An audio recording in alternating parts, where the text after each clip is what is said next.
میرے رسول پاک علیہ السلام کا دروازہ سب سے بڑا دروازہ ہے، حضور کا دروازہ سب سے بڑا دروازہ ہے، لیکن میرے دوستو یاد رکھنا، نبی پاک علیہ السلام نے بھی لوگوں کو جب رستہ دکھایا ہے تو رب کریم کا رستہ دکھایا ہے، اللہ کا رستہ دکھایا، اللہ کریم کا رستہ دکھایا، لوگوں رب کی طرف توجہ کرائی۔ میرے رسول کریم سید عالم صلی اللہ تعالی علیہ وسلم نے لوگوں کی اللہ کی جانب توجہ کرائی اور لوگوں سے یہ کہا کہ وہ اپنے رب کریم کی جانب اپنا ذہن رکھیں، اپنی توجہ اپنے اللہ کی جانب مبذول کریں۔ میری بات کو اچھے طریقے سے سمجھیے گا، علم اللہ تبارک و تعالی عطا کرتا ہے تو اسے اللہ کی عطا ہی سمجھنا چاہیے۔ کچھ لوگوں کے پاس علم ہوتا ہے پر علم نافع نہیں ہوتا، وہ ٹامک ٹونجا مارتے رہتے ہیں ساری زندگی۔ علم کو اللہ کی عطا سمجھیں، اپنی عقل پر اپنے شعور پر زیادہ بھروسہ نہ سمجھیں، نظر اللہ پہ رکھیں۔ حضرت مولا علی شیر خدا کرم اللہ تعالی وجہہ الکریم سے کسی نے پوچھا تھا بڑا عالم کون ہوتا ہے؟ ہمارے ہاں تو اب وہ والے عالم پائے جاتے ہیں نا، اللہ ماشاءاللہ، جو ممبر پہ بیٹھتے ہیں تو دعوے ہی دعوے ہیں، ممبر پہ بیٹھتے ہیں تو دعوے ہی دعوے ہیں، اس طرح کے عالم ہمارے ہاں پائے جاتے ہیں، وہ ہر بات میں دعویٰ کرتے ہیں، میں یہ کر دوں گا، میں وہ کر دوں گا۔ یہ مزاج علماء کا نہیں۔ حضرت علی المرتضیٰ سے کسی نے پوچھا بڑا عالم کون ہوتا ہے؟ فرمایا بڑا عالم وہ ہوتا ہے کہ جسے مسئلے کا پتہ نہ ہو تو وہ کہہ دے مجھے نہیں پتا، میں پتہ کر کے بتاؤں گا، غلط بات بیان نہ کرے۔ امام مالک سے کسی نے کوئی مسئلہ پوچھا تو آپ فرمانے لگے مجھے اس سوال کا جواب نہیں آتا۔ ہمارے بزرگ سمجھاتے کیا ہے؟ وہ کہنے لگا آپ اتنے بڑے امام ہیں تو اس سوال کا جواب نہیں آتا۔ فرمانے لگے اگر مجھے ہر سوال کا جواب آتا پھر تو میں خدا ہوتا، مجھے ہر سوال کا جواب نہیں آتا، مجھے تو اتنا آتا ہے جتنا میرے رب نے مجھے عطا کر دیا ہے۔ اپنی نظر اللہ پہ رکھیں، نکل آئیں اس معمے سے باہر کہ میں کوئی بلا ہوں، مجھے بڑا پتہ ہے، میرے پاس 6 ڈگریاں ہیں، مجھے 10 جگہ پہ تدریس کا شغف حاصل ہے، اس سے نکلیں باہر۔ قرآن مجید دیکھیے گا، اللہ تعالیٰ نے ارادہ قدرت فرمایا کہ میں حضرت آدم کو بناؤں گا، پھر بنانے کے بعد فرمایا فرشتوں سجدہ کرو آدم کو، سب نے سجدہ کیا الا ابلیس ابا واستکبر وکان من الکافرین، سب نے سجدہ کیا سوائے ابلیس کے، اس نے انکار بھی کیا، تکبر بھی کیا اور کافروں میں سے ہو گیا۔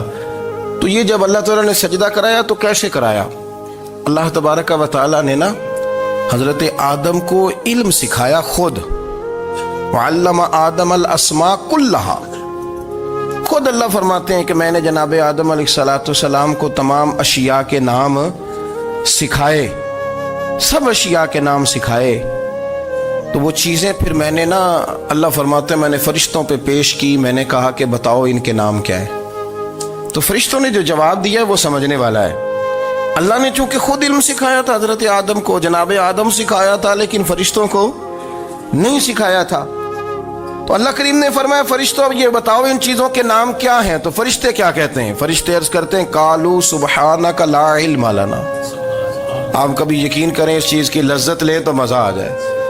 کہا قالوا سبحانک، کہنے لگے تو پاک ہے، قالوا سبحانک، کہنے لگے تو بھئی آدم علیہ السلام کو نام سکھا لیے، پھر فرشتوں کے سامنے وہ چیزیں پیش کر کے کہا ان چیزوں کے نام بتاؤ، تو فرشتے کیا کہتے ہیں؟ کہتے ہیں قالوا سبحانک، تو پاک ہے، لا علم لنا، ہمارے پاس کوئی علم نہیں، الا ما علمتنا، ہمیں تو اتنا پتہ ہے جتنا تو نے ہمیں سکھا دیا، ہمیں تو اتنا پتہ ہے جتنا تو نے ہمیں، لا علم لنا، ہمارے پاس کوئی علم نہیں ہے، اتنا ہی پتہ ہے جتنا تو نے ہمیں سکھا دیا ہے، اس سے زیادہ ہمارے پاس علم، اور یہ کیوں تو نے ہمیں جتنا سکھایا اتنا پتہ ہے۔ فرشتے یہ نہیں کہتے یا اللہ تو زیادہ سکھا، آدم کو دیا تو ہمیں بھی دے، یہ نہیں فرمایا، فرمایا انک انت العلیم الحکیم، اے اللہ تو علم والا بھی ہے اور حکمت والا بھی ہے، تجھے پتہ ہے کس کو کتنا دینا ہے،